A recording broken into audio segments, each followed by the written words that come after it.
الحمد لله رب العالمين والعاقبة للمتقين والصلاة والسلام على سيدنا محمد وعلى آله وأصحابه أجمعين أما بعد. تجارت کے اسلامی اصول اور آداب کا بیان چل رہا تھا.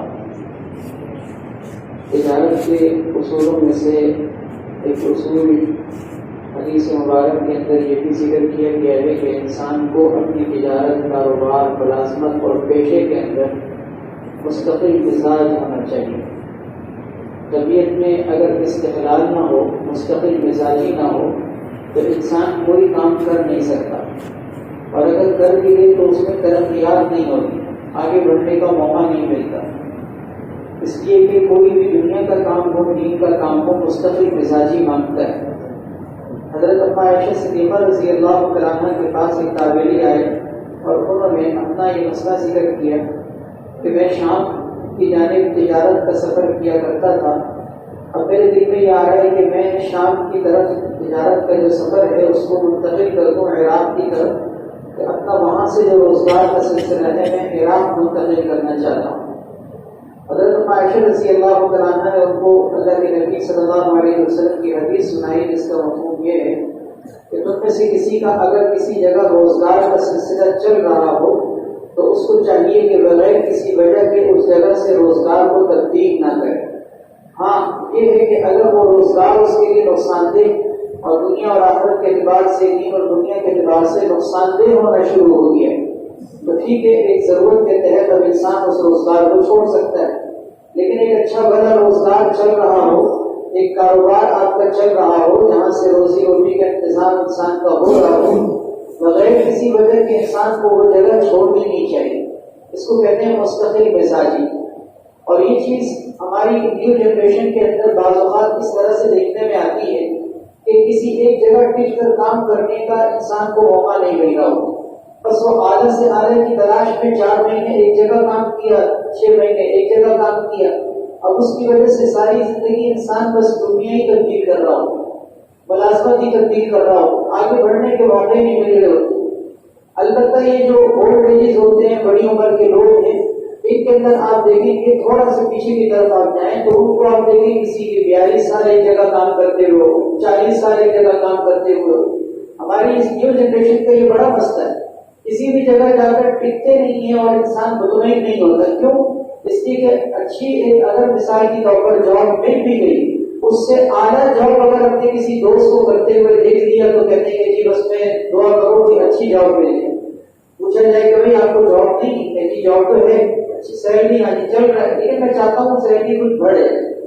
ٹھیک ہے، ہر انسان دیکھے ترقی چاہتا ہے اور کوئی ایسا نہیں کہ کوئی بری چیز ہے، اچھی چیز ہے، لیکن ترقی کا بھی طریقہ ہوتا ہے کہ انسان اپنی روزی روٹی کو چھوڑ کر اعلیٰ کی تلاش میں ہے. بعض اوقات ایسا ہوتا ہے کہ انسان اچھی جاب کو چھوڑ کر کسی دوسری جاب میں جاتا ہے اور پیچھے پچھتا رہا ہوتا ہے. ایسے کتنے واقعات ہیں کہ آپ یوں سمجھ لیجیے آ کے دعا کرواتے ہیں، کہتے ہیں کہ جی دعا کرنے میں تو آگے پھنس گیا، میں نے تو یہ سوچا تھا کہ مجھے ترقی ملے گی، یہاں تو اس سے بھی زیادہ بری حالت. اچھا، صرف پیسہ ہی نہیں دیکھا جاتا، ماحول بھی دیکھا جاتا ہے. نماز پڑھنے کا موقع ملتا ہے نہیں ملتا، آپ کو جمعے کی جانے کی اجازت ملتی ہے کہ نہیں ملتی، اپنے بیوی بچوں کو وقت دینے کا موقع ملتا ہے کہ یہ ساری چیزیں دیکھی جاتی ہیں. ماحول دیکھا جاتا ہے کہ آپ کے آفس کے اندر آپ کے کام کاج کرنے والوں کے درمیان ماحول کیسا ہے، گیدرنگ کیسی ہے. خدا نخواستہ ایک اچھی سیلری کے چکر میں انسان اپنی بری صحبت میں مبتلا ہو جاتا ہے، اچھے دوستوں کو چھوڑ دیتا ہے. اس لیے مستقل مزاجی یہ بھی تجارت کا ایک اصول ہے، اور استقلال کے ساتھ انسان جب کام کرتا ہے آہستہ آہستہ آج نہیں کل ترقی ہوتی.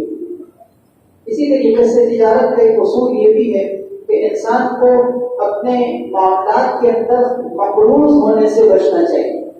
یہ ایک عجیب بات ہے کہ تجارت کے اندر بہت سارے قرضے انسان کے اوپر چڑھ جاتے ہیں، اور عام طور پر یہ سمجھا جاتا ہے کہ تجارت بغیر قرضوں کے نہیں ہوتی. حالانکہ قرض ایک ضرورت کی چیز ہے، ضرورت کے تحت انسان ضرورت کے تحت مقروض بنے. قرض دینا تو اچھی چیز تو نہیں ہے نا. ہر انسان یہ چاہتا ہے کہ میرا معاملہ صاف رہے اور ہونا بھی چاہیے. اگر قرض کی نوبت آئے 2-4 دن میں انسان اپنا کھاتا کلیئر کرے، کوشش کرے کہ زیادہ دنوں تک اپنے اوپر قرض نہ چڑھے. اس لیے کہ بغیر ضرورت کے قرض لینا یہ ہمارے پیارے نبی صلی اللہ علیہ وسلم نے پسند نہیں کیا، کیونکہ قرض در حقیقت اپنی ایک ضرورت کو پورا کرنا ہے۔ اگر اللہ تعالیٰ بغیر قرض کے آپ کی ضرورت کو پورا کر رہے ہیں تو آپ اس کی سلسلے میں آگے بڑھتے رہیے۔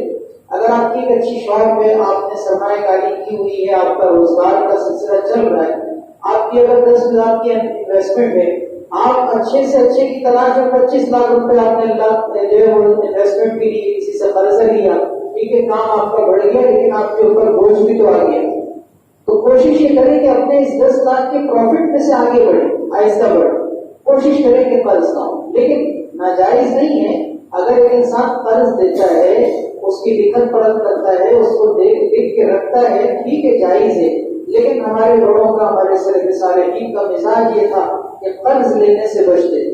نبی علیہ السلام کو باقاعدہ ابتدائی اسلام کے اندر یہ واقعات رکھتے ہیں کہ ایک موقع پر نبی علیہ السلام نے جنازہ آیا، آپ نے پوچھا کہ کیا اس کے اوپر کسی کا قرضہ ہے؟ لوگوں نے بتایا کہ نہیں، قرضہ نہیں ہے۔ آپ نے نماز جنازہ پڑھا دی۔ پھر ایک اور جنازہ آیا، آپ نے پوچھا قرضہ ہے؟ لوگوں نے کہا جی ہے۔ آپ نے فرمایا کہ اس نے اس کی ادائیگی کا کوئی بندوبست پیچھے چھوڑا ہے، تاجی چھوڑا ہے؟ آپ نے نماز جنازہ پڑھا دی۔ پھر ایک اور جنازہ آیا، آپ نے پھر سوال کیا کہ قرض تو نہیں ہے؟ کہا جی ہے۔ کہا بندوبست چھوڑا ہے؟ کہا نہیں، بندوبست نہیں چھوڑا۔ آپ نے فرمایا اپنے بھائی کا نماز جنازہ خود پڑھو، اپنے بھائی کی نماز جنازہ خود پڑھو۔ آپ صلی اللہ علیہ وسلم پیچھے ہٹنے لگے۔ صحابی حضرت ابو قتادہ فرماتے ہیں کہ میں آگے بڑھا، میں نے کہا یا رسول اللہ آپ ان کی نماز جنازہ پڑھا دیجیے، ان کا قرض میرے ذمہ ہے۔ آپ نے پھر نماز جنازہ پڑھا۔ یہ مشکات وغیرہ کی حدیث کی تمام کتابوں میں حدیث موجود ہے۔ اس سے ہم اندازہ لگائیے کہ ہمارے پیارے نبی صلی اللہ علیہ وسلم نے قرض کو پسند نہیں کیا۔ عام طور پر پرچیز جب انسان مال کر رہا ہوتا ہے تو ہوتا ہی عام طور پر یہ کہ مال کے ادائیگی کے پیسے بعد میں دیے جا رہے ہوتے ہیں، کہ کوئی ناجائز نہیں ہے، لیکن کوشش کریں اپنا کھاتا کلیئر رکھیں۔ اور اگر 2-4 دن کا معاملہ ہو بھی جاتا ہے، بھلے 1 دن کا معاملہ کیوں نہ ہو، کہیں اپنی پرسنل ایسی ڈائری رکھیے کہ جس میں اس چیز کو باقاعدہ آپ مینشن کر کے رکھیے، کیونکہ خدا نخواستہ نہ کرے اگر اس حالت میں آپ دنیا سے چلے جاتے ہیں، آپ کے اوپر قرض ہو، تو ایسی صورت میں پریشانیاں کھڑی ہو جائیں گی، اور وہ پریشانی دینی دنیاوی نہیں بلکہ اخروی پریشانی کی حدیث کے مطابق انسان جب تک اس کے قرض کا دنیا میں ادائیگی کا معاملہ نہ ہو، آخرت کے اعتبار سے اس کا معاملہ پینڈنگ میں رہتا ہے، آخرت کے اعتبار سے وہ پینڈنگ میں رہتا ہے کہ اس کے لیے فتوحات کے دروازے، اس کے لیے نعمتوں کے دروازے نہیں کھلتے۔ اس لیے 2 روپے کا بھی قرض اگر آپ کے ذمہ ہیں، ضروری نہیں کہ تجارت میں آپ خریداری کر رہے ہیں، مثلاً آپ کے پاس کھلے پیسے نہیں ہیں، دہی خریدا، اس نے کہا کہ یہ ٹھیک ہے بعد میں دے دینا، یہ چھوٹی چھوٹی چیزیں بعض اوقات انسان بھول جاتا ہے، ہوتا ہے بعض اوقات، کوئی ایسا نہیں ہے کہ کوئی جان بوجھ کے نہ، بعض اوقات ذہن میں نہیں رہا، ایک دھنیا کی گڈی بھی آپ کے لیے ہو سکتا ہے کہ آپ اس نے کہا بعد میں دے دیجیے گا، آپ کے ذہن سے نکل کے یہ 10 روپے 20 روپے آپ کے لیے خطرناک ہو سکتا ہے۔ کوشش کریں اپنے پاس اگر ایسی کوئی قرض کی چیز ہو، جیب پہ چھوٹی سی پرچی لکھ کے رکھیں، مجھے فلاں جگہ واپس کرنا۔ یہ معمولی چیز نہیں ہے، یہ بہت بڑی چیز ہے۔ یقین کر لیجیے یہ نماز روزے کا معاملہ، یہ اللہ رب العزت کا معاملہ ہے۔ اللہ پاک بہت غفور رحیم ہے۔ جتنا میرے جملے ہیں، جتنا ہم بولتے ہیں، اللہ کی قسم اللہ اس سے بھی زیادہ ہے۔ ہم کیا سوچ سکتے ہیں، کیا بول سکتے ہیں؟ انشاءاللہ یہ کھاتے انشاءاللہ اللہ صحیح رکھے گے، لیکن یہ جو دنیا کا معاملہ ہے نا، یہ جو قرض کا معاملہ ہے، یہاں گردن نہ پی جائے گا، یہاں معاملہ بڑا خطرناک ہے۔ حدیث میں نبی علیہ السلام نے قرض کے حوالے سے یہ بات کہی ہے۔ ایک صحابی آئے، کہنے لگے یا رسول اللہ میں جہاد میں اللہ کے راستے میں جہاد کروں، قتال کروں، یہاں تک کہ میں دشمن کی صفوں کو چیروں، دشمن مجھے مارے، میں دشمن کو ماروں، حتیٰ تک کہ میں لہولہان ہو کے شہید ہو جاؤں، تو مجھے کیا ملے گا؟ آپ نے فرمایا تمہیں جنت ملے گی۔ جانے لگے، واپس آؤ، بلائے دوبارہ، کہا کیا کہہ رہے تھے؟ کہا وہی سوال دوبارہ ریپیٹ کیا۔ آپ نے فرمایا کہ تمہیں جنت ملے گی مگر قرض کا معاملہ نہیں چھوڑے گا۔ اور پھر فرمایا جبرائیل امین علیہ السلام ابھی بھی آئے تھے یہ کہہ کر گئے۔ اللہ اکبر۔ اس کا مطلب یہ ہوا کہ شہادت اللہ ہم سب کو نصیب فرمائے، کتنی اعلیٰ درجے کی موت ہے، لیکن قرض کا معاملہ شہید کبھی رہ جاتا ہے۔ اللہ پاک ہم سب کی حفاظت فرمائے، اللہ ہم سب کو مقروض بننے سے بچائے۔ اور اگر کسی کے اوپر خدا نخواستہ قرضے ہوں کسی بھی وجہ سے، تو پہلی فرصت اس کی ادائیگی کی کوشش کریں، اپنے خرچ کو کنٹرول کریں، پرتعین زندگی بعد میں گزاریے گا، پہلے قرض کو. بعض اوقات ایسا ہوتا ہے کہ انسان مقروض ہوتا ہے اور زندگی کے اتار چڑھاؤ ایسے ہوتے ہیں, اسٹیٹس ایسا ہوتا ہے دیکھنے میں لگتا ہی نہیں. تو یہ یاد رکھیں, قرض لے کر انسان مقروض ہو کر کو تعلیم زندگی نہ گزارے. ہاں قرض ادا کر دیں, پھر آپ کا مال ہے, آپ کی مرضی, آپ خرچ کریں, لیکن قرض کا بوجھ اپنے سر پر نہ رکھیں. اللہ پاک ہم سب کی حفاظت فرمائے. الحمد للہ رب العالمین والعاقبۃ للمتقین والصلاۃ والسلام علی سیدنا محمد وعلی آلہ واصحابہ اجمعین. اللهم انا نسألك قلوبا اوابة مخبتة منيبة في سبيلك. سبحان ربك رب العزة عما يصفون والسلام على المرسلين.